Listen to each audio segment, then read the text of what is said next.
है। दोस्तों आज हम बाल विकास सीडीपी के पीवाई की सीरीज लेकर आ रहे हैं और आपको पता है सीडीपी यानी चाइल्ड डेवलपमेंट एंड पेडागोजी के यह पीवाई की सीरीज नंबर 7 है। इसके पहले 6 सीरीज हम ऑलरेडी पीवाई की सीरीज कर चुके हैं, जिसका आई बटन पे प्लेलिस्ट मिल जाएगा। सारे सब्जेक्ट के पीवाई की सीरीज चला रहे हैं ताकि आपकी तैयारी बेहतर से हो सके, आप बेहतर तैयारी के साथ टेट एग्जाम को क्वालिफाइड कर पाएँ। तो चलिए इस पीवाई की सीरीज में हम 30 महत्वपूर्ण प्रश्न करेंगे। समस्त प्रश्न आपके टेट एग्जाम में पूछे गए प्रश्न रहेंगे, संभावित प्रश्न रहेंगे, प्रीवियस ईयर में आए हुए प्रश्न रहेंगे। तो चलिए जांचते परखते हैं कि आपकी तैयारी कितनी है और इस पेपर में से 30 में से आपका क्या स्कोर आ रहा है। मिक्स क्वेश्चन करेंगे। पहला प्रश्न आप लोगों की स्क्रीन पर है, सभी लोग बताइएगा। सामान्यतः गर्भाधारण के लगभग खाली स्थान दिनों के बाद बालक जन्म होता है। 280, 365, 294, 265। ये टेट एग्जाम 2024 में आया हुआ प्रश्न है। तो सभी लोगों को कमेंट करना और फीडबैक करना। देखिए सामान्यतः गर्भाधान की अगर बात करेंगे लगभग 266 दिन होता है, मतलब टोटल 38 सप्ताह है। 38 वीकली पूछा जाए तो 38 सप्ताह। अंतिम माहवारी के पहले दिन यानी 280 दिन लगभग 40 सप्ताह बाद बालक का जन्म होता है। गर्भावस्था की जो मुख्य बातें जो अक्सर पूछी जाती हैं, 37 से लेके 42 सप्ताह, लगभग 9 मंथ 7 डेज। इसलिए गणना के तरीका में डॉक्टर अंतिम माहवारी के पहले दिन से 280 दिन गिनते हैं, इसलिए 280 वाला ऑप्शन सही होता है। लेकिन यह समय आमतौर पर माहवारी शुरू होने के 2 सप्ताह बाद होता है। वास्तविक गर्भाधान जो होता है वह माहवारी शुरू होने के 2 सप्ताह बाद होता है। इसके बाद देखते हैं कि बाल्यावस्था की आयु कितनी होती है। जन्म से 2 वर्ष, 2 से 12 वर्ष, 6 से 11 वर्ष, 2 से 14 वर्ष। तो सभी लोग जानते हैं बाल्यावस्था, किशोरावस्था, शैशवावस्था, इनसे एग्जाम में प्रश्न आते हैं। 2-3 प्रश्न रखे हुए हैं, याद रखिएगा। इन टॉपिक बाल्यावस्था, शैशवावस्था, किशोरावस्था, इन टॉपिक्स लेके टॉप 50 क्वेश्चंस एमसीक्यू जरूर हम लेकर आएंगे, क्योंकि बहुत ही महत्वपूर्ण टॉपिक है। ये भी टेट एग्जाम में पूछा गया प्रश्न कि बाल्यावस्था की आयु कितनी होती। तो यहाँ पर बाल्यावस्था की आयु कितनी होगी, 6 से 12 वर्ष होती है, लेकिन 6 से 11 यहाँ पे दिया गया है। तो बाल्यावस्था की आयु कौन सी सही होगी, सभी लोग बताइए। देखिए एक चीज़ बता दूं, प्रश्न नॉर्मल दिया गया है, लेकिन जितना ज़्यादा आप समझ के प्रश्न को हल करेंगे उतना ज़्यादा आपके लिए बेहतर होगा। वो सभी लोग जानते हैं बाल्यावस्था की आयु 6 से लेकर 12 वर्ष तक होती है। 6 से लेकर 9 वर्ष पूर्वावस्था होती है, 9 से लेकर 12 वर्ष तक उत्तर बाल्यावस्था होती है। ये सभी लोग जानते हैं। लेकिन ऑप्शन क्या कह रहा है, ऑप्शन के अकॉर्डिंग हमें 2 से 12 वर्ष करेंगे, क्योंकि बाल मनोविज्ञान और सामान्य विकास के अध्ययन में बाल्यावस्था की अवधि 2 से 12 वर्ष प्रारंभिक और उत्तर बाल्यावस्था मिलाकर मानी गई है। और जन्म से लेके 2 वर्ष ये कहलाती शैशवावस्था। और 6 से जो 11 वर्ष है ये मुख्य रूप से मध्य या उत्तर बाल्यावस्था मानते हैं।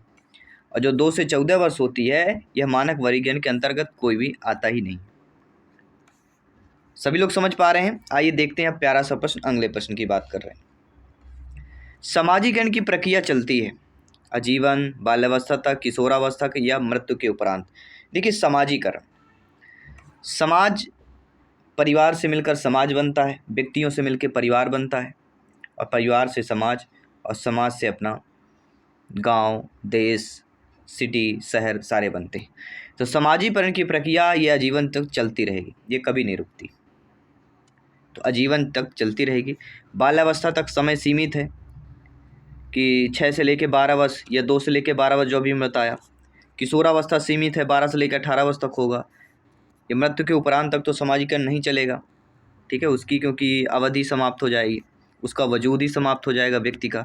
जब तक व्यक्ति जीवित है वह समाजीकरण का एक हिस्सा है, पार्ट। इस विधि द्वारा बालकों के व्यक्तित्व व व्यवहार संबंधी शील गुणों अर्थात लक्षणों का अध्ययन किया जाता है। मूल्यांकन मापदंड, प्रक्षेपी विधि, घटना वर्णन या निरीक्षण। सभी लोग बताइए। जिनका सपना है अध्यापक अध्यापिका बनना, शिक्षक बनना, टेट एग्जाम को क्वालिफाइड करना, जायसवाल सर आप सभी का अभिनंदन, स्वागत करते हैं। आप सभी के माता पिता को प्रणाम, नमस्कार, नमन करते हैं। वह अवधि जिसके द्वारा बालकों के व्यक्तित्व व व्यवहार संबंधी शील गुण अर्थात लक्षणों का अध्ययन किया जाता है वह कहलाता है मूल्यांकन मापदंड। First option is the right answer. किसी भी प्रश्न पर अगर आप लोगों को डाउट है बेफिक्र आप लोग कमेंट कर सकते हैं, फीडबैक कर सकते हैं, सारे डाउट क्लियर कर सकते हैं, क्योंकि डाउट नहीं रखना है। बालकों के व्यक्तित्व व्यवहार संबंधी शील गुणों का अध्ययन की बात आती है, तो इसमें मूल्यांकन जो मापदंड होता है,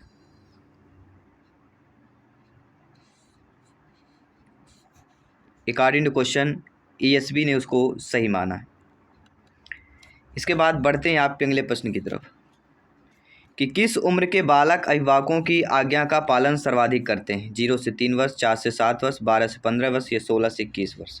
सभी लोग बताइए, मेरे प्यारे प्यारे भाइयों की प्यारी प्यारी बहनें, गहनी, ब्रदर, सिस्टर, टीचर्स, जिनका सपना है अध्यापक, अध्यापिका बनना, शिक्षक बनना। जायसवाल सर, आप सभी का अभिनंदन और स्वागत कर रहे हैं। सभी लोग बताइए। तो राइट आंसर आ चुका है, जिस उम्र के बालक अभिभावकों की आज्ञा का पालन जो है सर्वाधिक करते हैं वह कहलाते हैं 4 से लेकर 7 वर्ष तक। इस उम्र में बालक बड़ों अभिभावकों की बातों व निर्देशों का सबसे अधिक पालन करते हैं।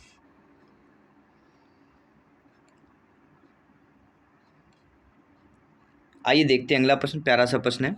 हर प्रश्न का जवाब करना, और हमारी संस्था की टॉपर नोट्स भी आ चुकी है। टॉपर नोट्स अगर आपने नहीं प्राप्त की है, टॉपर नोट्स आपकी तैयारी को 15 से 20% और मजबूत कर देगी और सुदृढ़ कर देगी और संभावनाएं बढ़ा देगी। ये टॉपर नोट्स आपको मिलेंगे व्हाट्सएप पर। व्हाट्सएप मैसेज करिए 9630689598 9630689598। जैसे व्हाट्सएप करेंगे हमारी टीम्स आपको कनेक्ट कर लेगी और आपके मैसेजेज का आंसर देगी, आप वहाँ से प्राप्त कर सकते हैं। अगला है ES बोगार्डस के अनुसार समुदाय के कितने प्रकार होते हैं?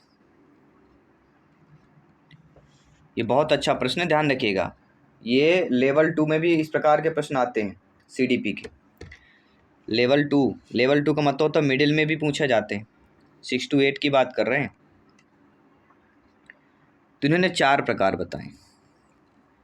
पहला इन्होंने बताया ग्रामीण समुदाय, दूसरा इन्होंने नगरीय समुदाय बताया, ग्रामीण, नगरीय, फिर उन्होंने क्षेत्रीय बता दिया, क्षेत्रीय भी है, क्षेत्रीय या प्रादेशिक, और चौथा इन्होंने राष्ट्रीय बताया, अर्थात राष्ट्रीय समुदाय।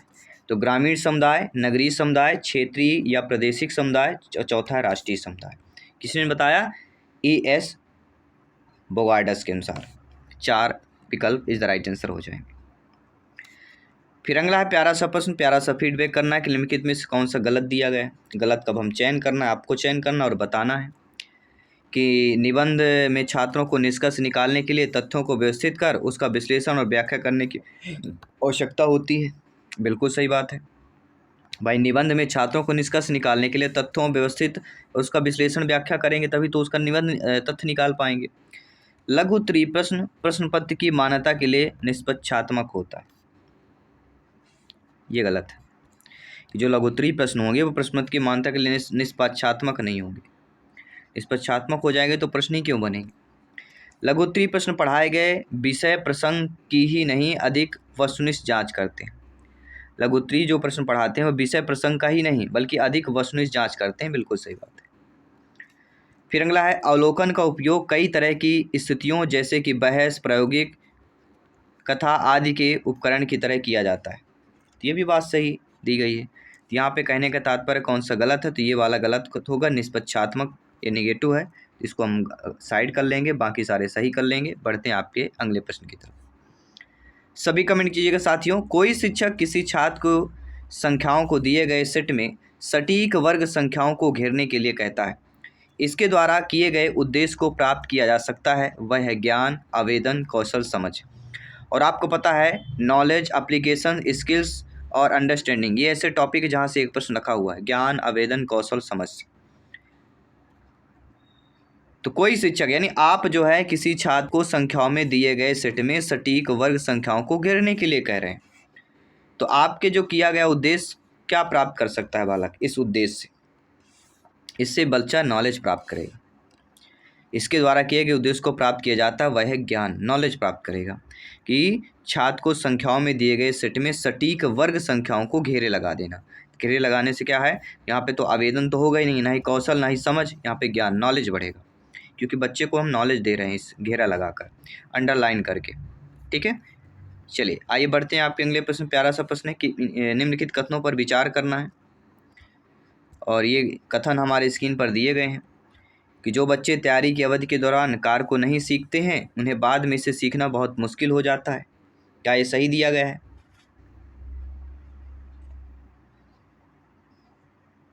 अब देखिएगा, शुरुआती वर्षों में उनका शुरुआत में गलत संयोजन होने से किशोरावस्था में गंभीर व्यवहार संबंधी समस्याएं उत्पन्न होती हैं।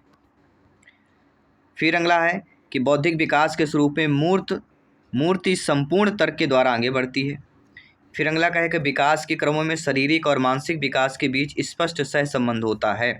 इनमें से कौन कौन सा सही है, नीचे कूट वाले ऑप्शन से दे दिए गए।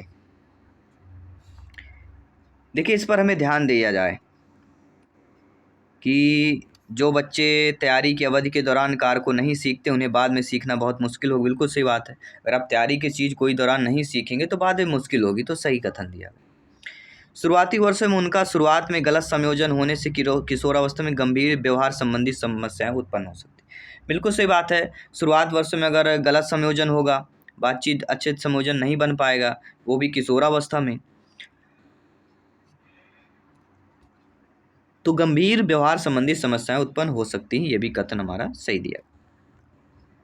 बौद्धिक विकास के स्वरूप में मूर्त संपूर्ण तर्क के द्वारा आगे बढ़ती है। बिल्कुल सही है, तो मूर्त संपूर्ण तर्क मतलब सही जीन पियाजे की जो तृतीय अवस्था कहलाती है, जो हमारी सांस लेके गिरा वस्तु की अवस्था होती है। बौद्धिक विकास के स्वरूप में मूर्त संपूर्ण तर्क के द्वारा आगे बढ़ती है, और विकास के क्रम में शारीरिक और मानसिक विकास के बीच स्पष्ट सह संबंध होता है। बिल्कुल, विकास क्रम में शारीरिक मानसिक दोनों को विकास के बीच स्पष्ट संबंध होगा।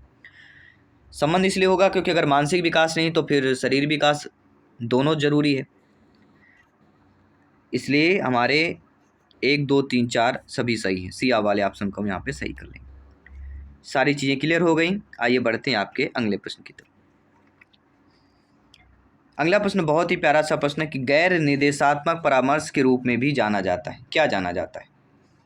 क्या आपने ऐसे प्रश्न कभी फेस किए हैं? क्या इन प्रश्नों को आपने कहीं भी देखा है? अगर देखा है तो थोड़ा सा सोचिए और माइंड की मेमोरी पर थोड़ा सा जोर डालिए, और जोर डालने के बाद फिर हमें यहाँ पे फीडबैक करिए। अनुज्ञा counselling, client oriented counselling, goal oriented counselling या ऑब्जेक्टिव काउंसलिंग। अब देखिए यहाँ पे गैर निर्देशात्मक परामर्श, निर्देशात्मक नहीं, जो गैर निर्देशात्मक परामर्श, नॉन डायरेक्टिव काउंसलिंग की बात हो रही है। इसमें आपकी होगी अनुज्ञा काउंसलिंग और क्लाइंट, फर्स्ट और सेकंड होगी, क्योंकि अनुज्ञा जो काउंसलिंग होती है इसे क्लाइंट को पूरी स्वतंत्रता देने का कारण अनुज्ञात्मक कहा जाता है। क्लाइंट की पूरी स्वतंत्रता होती है। और क्लाइंट ओरिएंटेड जो काउंसलिंग होता है इसे व्यक्ति क्लाइंट या केंद्रित परामर्श भी कहते हैं, क्योंकि इसमें क्लाइंट इसमें मुख्य होता है।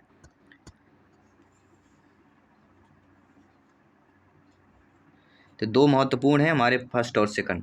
आइए बढ़ते हैं अगले प्रश्न की तरफ। निम्नलिखित कथनों पर विचार करना है कि व्यवहार के अंतिम रूप को निर्धारित करने के लिए पर्यावरणीय प्रभाव परिपक्वता के साथ परस्पर जो है क्रिया करता है। अध्ययन की अनुदैर्ध्य पद्धति में लोगों का उनके जीवन काल में अनुसरण किया जाता है, और अध्ययन के क्रॉस सेक्शनल तरीकों में प्रतिनिधि समूह जो विकास के विभिन्न चरणों में हैं उनकी तुलना और चर्चा नहीं की जाती। विकास मनोविज्ञान जीवन के माध्यम से सामाजिक और संज्ञानात्मक प्रक्रिया से होने वाले परिवर्तनों का अध्ययन है। ऊपर कौन सा कथन इसमें गलत दिया गया है? गलत कथन को हमें बताना है और कमेंट करना है। अब बताइए गलत कथन को हम कैसे चयन करें? ये भी एक ट्रिक है। इस ट्रिक को जिसने सीख लिया वो बेहतर तैयारी यहाँ पे कर पाता है।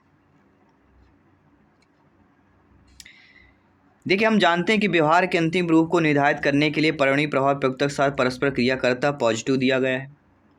अध्ययन की अनुदैर्ध्य पद्धति में लोगों को उनके जीवन काल में अनुसरण किया जाता है, अनुदैर्ध्य पद्धति, ये भी पॉजिटिव है। अध्ययन के क्रॉस सेक्शनल, क्रॉस मतलब यहाँ पे आ गया, क्रॉस सेक्शनल तरीकों में प्रतिनिधि समूह जो विकास के विभिन्न चरणों में उसकी तुलना और चर्चा नहीं की जाती, तो ये गलत है क्योंकि की जाती है। फिर है विकास मनोविज्ञान जीवन के माध्यम से सामाजिक और संज्ञानात्मक प्रक्रिया से होने वाले परिवर्तनों का अध्ययन है। विकास जो होता है मनोविज्ञान जीवन के माध्यम से सामाजिक और संज्ञानात्मक प्रक्रिया से होने वाले परिवर्तनों का अध्ययन है। तो तीसरा और चौथा हमारे विकल्प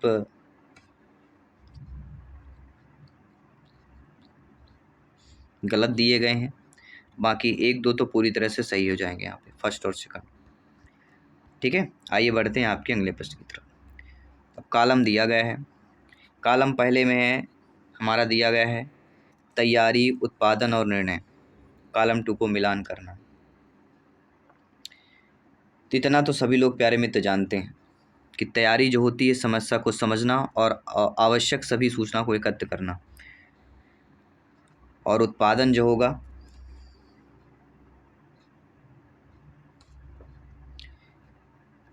उत्पादन जो होता है कहीं ना कहीं संभव समाधान के बारे में सोचना, और निर्णय क्या होता है विभिन्न विभिन्न विकल्पों का मूल्यांकन को हम निर्णय बोलते हैं।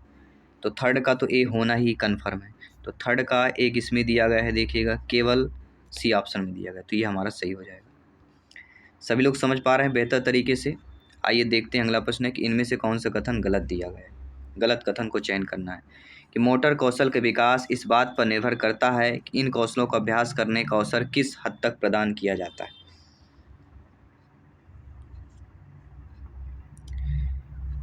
अगर माता पिता अत्यधिक सुरक्षात्मक होते हैं तो बच्चों को मोटर कौशल में महारत हासिल करने में कठिनाई नहीं होगी। बिल्कुल सही बात है। अगर माता पिता अत्यधिक सुरक्षात्मक होंगे तो बेटा भी बेहतर तरीके से सीख पाएगा।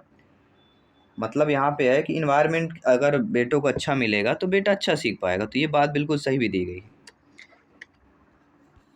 और कह रहा है अधिक उदार माता पिता और शिक्षक अपने बच्चों को मोटर कौशल सीखने में कमता पाते हैं, मतलब कम आंक पाते हैं। ये बात है, जो उदार होते हैं। उदारता मतलब सभी लोग समझ गए होंगे। और मोटर विकास की दर में व्यक्तिगत स्तर पर भिन्नता होती है, ये भी सही। अब इसमें बताइए कौन सा। देखिए पहला कथन हमारा सही हो जाएगा, क्योंकि आप जानते हैं मोटर कौशल के विकास इस बात पर निर्भर करता है कि इन कौशलों का अभ्यास करने का अवसर किस हद तक प्रदान किया।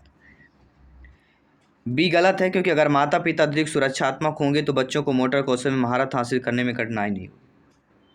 देखिए अगर माता पिता बच्चे को हर बात पर रोकते हैं तो ज़्यादा संभाल कर रखते हैं तो बच्चे का शारीरिक और मोटर विकास धीमा हो जाता है या परेशानी होती है। इसलिए कार्य कोशिश यहाँ पर बी को कथन गलत माना गया, सारे कथन को सही माना गया। अगला, किसी खास प्रकार के प्रशिक्षण को लाभ प्राप्त करने की व्यक्ति की संभावना को क्या कहते हैं। रवैया, योग्यता, कौशल, क्षमता। बहुत ही बेस्ट प्रश्न अब तक का कह सकते हैं, यह बेस्ट प्रश्न पूछा गया है। एग्जामिनर ने बहुत अच्छा प्रश्न पूछा है। और अब मैं यहाँ पे देखता हूँ कि आप लोग इसका आंसर क्या देख पाते हैं, आपकी सोच कहाँ तक जा रही है। और हमारा आंसर भी आ चुका है कि किसी खास प्रकार के प्रशिक्षण से लाभ करने के व्यक्ति की संभावना को हम क्या कहते हैं, एप्टीट्यूड अर्थात कौशल कहा जाता है।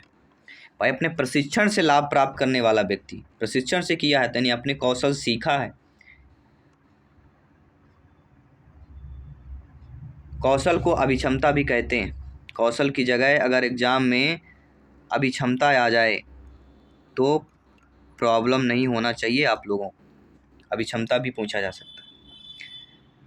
अभिक्षमता, एप्टीट्यूड या कौशल वह संभावित क्षमता है, वह संभावित क्षमता दर्शाती है कि कोई व्यक्ति किसी विशेष प्रशिक्षण या कार्य को सीखने में कितना सफल हो पाता है। और रवैया जो होता है किसी चीज़ के प्रति आपका दृष्टिकोण या सोच दिखाता है कि आप कैसा रवैया अपना रहे हो, बोलते हैं ना। योग्यता क्या है, योग्यता वर्तमान में किसी कार्य को करने के वास्तविक व्यक्ति या हुनर कहलाती। आइए देखते हैं, बहुत ही प्यारा सा प्रश्न अगला प्रश्न है कि विकास एक कभी ना खत्म होने वाली प्रक्रिया है, यह विचार किससे जुड़ा है। देखिए कभी ना खत्म होना, प्रश्न पर ही उत्तर दिया गया है। कभी ना खत्म होना मतलब निरंतरता का सिद्धांत हो जाएगा, प्रिंसिपल ऑफ कंटिन्यूटी हो जाएगी। बिल्कुल आंख बंद करके ऑप्शन को सही कर लेना है। बच्चों का भाषा विकास निर्भर करता है, बेहतर सामाजिक आर्थिक, बेहतर स्कूल। तो बेहतर तो निगेटिव हो गया, बचा क्या, बच्चों को दी गई अव्यक्त आज़ादी या दिए गए सभी विकल्प। अब देखिए बच्चों का भाषा विकास, बेहतर सामाजिक आर्थिक, देखो सामाजिक यहाँ पे वातावरण बेस्ट माना जाएगा, बेहतर स्कूली पढ़ाई मानी जाएगी, बच्चों को दी अव्यक्त की आज़ादी अगर दे रहे हैं, अव्यक्त की स्वयं करने की सोचने की, वो बेस्ट है। तो दिए गए सभी विकल्प होंगे, क्योंकि अगर आर्थिक शब्द दिया होता तो निगेटिव हो जाता, लेकिन सामाजिक आर्थिक दोनों गया है, तो बच्चों का भाषा विकास दोनों पर निर्भर करता है, आर्थिक का भी प्रभाव पड़ता है। अगला है डीपीटी का 4th डोज और ओपीवी का 6th डोज साधारण तौर पर दिए जाते हैं 4 सप्ताह, 12 महीने, 18 महीने, ये 24 महीने में दिए जाते हैं। सभी लोग बताइए। और इस प्रकार का टीके संबंधी सीडीपी में प्रश्न पूछा जाता है, क्योंकि चाइल्ड डेवलपमेंट एंड पेडागोजी का पार्ट है, तो टीका भी एक पार्ट हो जाता है बच्चे के विकास से। तो बच्चे के विकास से कोई भी टॉपिक पूछ लिया जा सकता है आपसे। तो राइट आंसर होगा 18 महीने। जी हाँ दोस्तों, 16 से लेके 24 महीने के बीच में राष्ट्रीय टीकाकरण सूची के अनुसार डीपीटी का 4था डोज यानी पहला बूस्टर कहलाता है, और ओपीवी का बूस्टर डोज यानी 6ठा डोज बच्चे की उम्र 18 पर दिया जाता है। तो 18 महीने इज द राइट आंसर हो जाएगा। सभी लोग समझ गए? बहुत ही अच्छे तरीके से। बढ़ते हैं अगला प्रश्न की वृद्धि बढ़ोतरी किस को संदर्भित करती है। देखिए, बढ़ना या बढ़ोतरी इस बात से बता रहा है कि कद, आकार, वजन आदि में बढ़ोतरी या वृद्धि को हम वृद्धि या बढ़ोतरी बोलेंगे। तो ये तो सिंपल सा थर्ड ऑप्शन सही हो जाएगा, ज़्यादा सोचने की आपकी आवश्यकता भी नहीं। अगला है पी औसत से अधिक सीखने की क्षमता वाला बच्चा है, हालांकि यह गलियारों, खिड़कियों से बहुत आसानी से विचलित हो जाता है। शिक्षक द्वारा बार बार अनुनय का कोई परिणाम नहीं होता है। इस संबंध में सर्वोत्तम परिणाम प्राप्त करने के लिए शिक्षक को क्या कार्रवाई करनी चाहिए। नीचे आपके ऑप्शंस दिए गए। आप एक शिक्षक रूप में क्या कार्रवाई कर सकते हैं। सिंपल सी बात है कि बच्चों को ऐसे स्थान पर बैठा दीजिए जो गलियारे और खिड़की से दूर हो। क्या सही दिया गया है? बच्चे को डांट कर बैठाना निगेटिव हो जाएगा, कुछ दिन निलंबन कर देना निगेटिव हो जाएगा, होगा कि नहीं होगा? निलंबन भी तो निगेटिव हो जाएगा। सभी खिड़कियां स्थायी रूप से बंद कर देंगे तो हवा नहीं आएगी, ये भी हो जाएगा। तो according to question C option हम करेंगे। सभी समझ पा रहे हैं? अब बताइए इनमें से कौन सा कथन सही नहीं दिया गया। ये भी बहुत अच्छा है कि सूचना और संचार प्रौद्योगिकी इलेक्ट्रॉनिक शिक्षण सामग्री को ऊपर करने के लिए अंतहीन विकल्प प्रदान करती है। दृश्य सामग्री बच्चों को सही दिशा में कल्पना करने में मदद करती है। बिल्कुल सही बात है। जो दिखाई देगी, दिखाई देने सामग्री होगी, और स्वाभाविक तौर पे बच्चों को हेल्पफुल करेगी, उसमें बच्चे को मदद मिलेगी। ये संभावित है, ये चीज़ें होंगी और बच्चा समझ पाएगा तभी।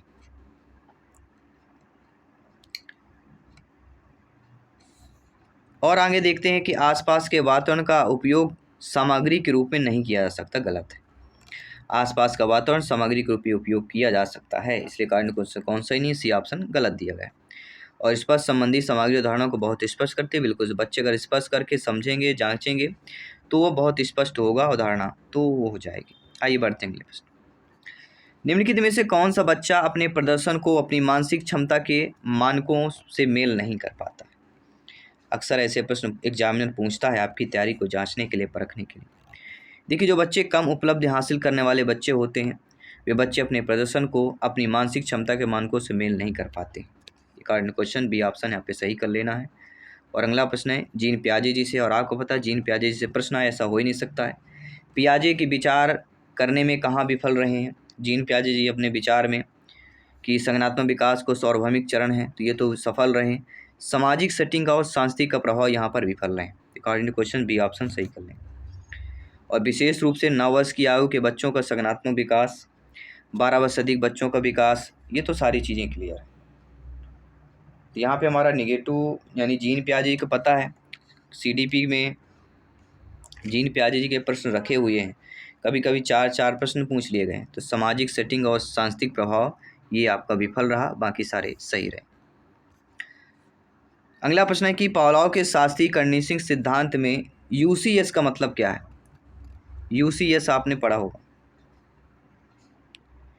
यूसीएस का मतलब होता है जो स्वाभाविक उद्दीपन होता है।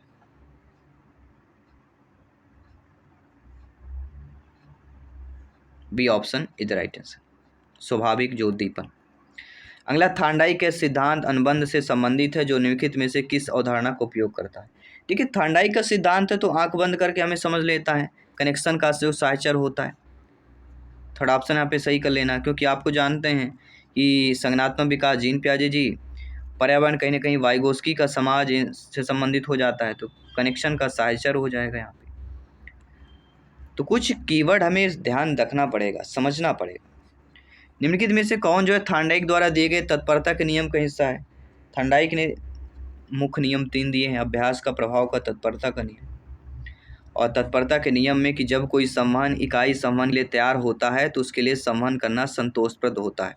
पहला ही ऑप्शन सही है, क्योंकि ये तत्परता का नियम। सीखने की क्रिया को बार बार दोहराया जाए तो यह अभ्यास का नियम हो जाएगा। जब हमें सीखने परिणाम में संतोष, सुख, प्रसन्नता प्राप्त होती है, ये प्रभाव का नियम हो जाएगा। लेकिन तत्परता का नियम है कि जब कोई संवहन इकाई संवहन के लिए तैयार होता है तो उसके लिए संवहन करना संतोषप्रद होता है। आइए देखते हैं अगला प्रश्न, प्यारा सा प्रश्न। गिलफोर्ड के बहुकारक सिद्धांत के अनुसार बुद्धि के निर्माण के लिए कितनी योग्यताएं होती? बुद्धि के निर्माण के लिए योग्यता पूछी गई। क्या आपने इस प्रकार के प्रश्न को कभी फेस किया है? किया है तो इस प्रश्न का जवाब आप जरूर दे पाएंगे। तो राइट ऑप्शन है 150। 150 कैसे होगा? 5 विषय वस्तु गुणे 5 संक्रियाएं गुणे 6 उत्पाद। अब लगा लीजिए 5 5 6, 5 विषय वस्तु, 5 संक्रियाएं और 5 6 उत्पाद। 5 6 का 30 और 30 छक्का 5 25 या 5 6 का 30 पंचे 150। तो मूल मॉडल में तो टोटल 120 योग्यताएं थी, लेकिन बाद में संशोधित कर इसे 150 तक पहुंचाया गया, और 150 और 180 अंक तक भी दिया गया है। तो विकल्पों में 150 हमारा जो डी ऑप्शन है वह सही हो जाएगा। आइए देखते हैं अगला प्रश्न। डालार्ड और मिलर के सिद्धांत के अनुसार कुंठा निम्नलिखित में से क्या उत्पन्न करता है? अभिप्रेरणा, आक्रामकता, सुस्ती, सक्रियता। कुंठा शब्द से ही आप समझ गए होंगे कि कुंठा है क्या चीज। कुंठा कहीं ना कहीं एक आक्रामकता को बढ़ावा उत्पन्न करता है। B option is the right answer. शिक्षा का अधिकार अधिनियम की कौन सी धारा भारत में वंचित बच्चों की श्रेणी को परिभाषित करती है? कौन सी ऐसी धारा है? अक्सर एग्जाम में आने वाला प्रश्न है। शिक्षा का अधिकार अधिनियम की कौन सी धारा भारत में वंचित बच्चों की श्रेणी को परिभाषित करती है? सभी बताइए, कमेंट कीजिएगा, फीडबैक कीजिएगा। और वह धारा 2D वंचित समूह के बच्चों की श्रेणी को परिभाषित करती है। जो 2E धारा होती है यह कमजोर वर्ग को परिभाषित करती है। और एक होता है धारा 12, 1 और C। ये धारा निजी स्कूलों में 25% आरक्षण का प्रावधान रखती है। तो 3 धाराएं हम आपने जान लीजिए। शिक्षा का अधिकार में जो वंचित बच्चों को श्रेणी में आए तो 2D आएगा।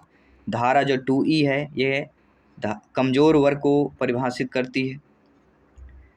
और निजी स्कूल में 25% का जो आरक्षण है वह 12(1)(C) के तहत है। ठीक है। इसके बाद है कि एक एलिमेंट्री ग्रेडर का विद्यार्थी अपने मित्र से कहता है कि प्रकाश एक स्थान पर केवल एक बार प्रहार करेगा। यह कथन किस प्रकार की भ्रांति या वैकल्पिक उदाहरण? भ्रांति फैला देना। तो किस प्रकार का होगा? देखिए, भ्रांति फैलाना मतलब कहीं ना कहीं आपके जो जवाब है तथ्यात्मक जो भ्रांतियां हो जाएंगी। ये कथन जो है तथ्यात्मक भ्रांति कहला जाएगी। और आपका अगला प्रश्न प्यारा सा प्रश्न है कि निम्नलिखित में से कौन सा व्यक्तित्व मापन का प्रक्षेपी परीक्षण है? तो व्यक्तित्व मापन प्रक्षेपी परीक्षण हमारा शब्द साहचर्य परीक्षण कहलाता है। थर्ड ऑप्शन सही हो जाएगा। तो ये रहे आपके टॉप 30 प्रश्न। आई होप सभी लोग समझे होंगे आप लोग। 30 में से आप लोगों को क्या सही हुए सभी लोगों को कमेंट करके फीडबैक करके बताना है। बाकी सभी सब्जेक्ट की PY की सीरीज चल रही हैं, जो कि हम प्लेलिस्ट ही बना दिए हैं। सभी PY की सीरीज ज्वाइन करने के बाद आपको बेहतर तैयारी मिलेगी। ये पता चलेगा किस प्रकार के PYQ में पूछे गए प्रश्न हैं, आपके एग्जाम में किस प्रकार से प्रश्न आते हैं, आपके टेट एग्जाम में किस प्रकार से प्रश्न आते हैं। उस लेवल्स की आपकी तैयारी कर पाएंगे और उस लेवल के अकॉर्डिंग आप फीडबैक कर पाएंगे। धन्यवाद सभी का। मिलते हैं आपके अगले PY की सीरीज पर। तब तक के लिए सभी मित्रों को जय हिंद, वंदे मातरम। धन्यवाद सभी।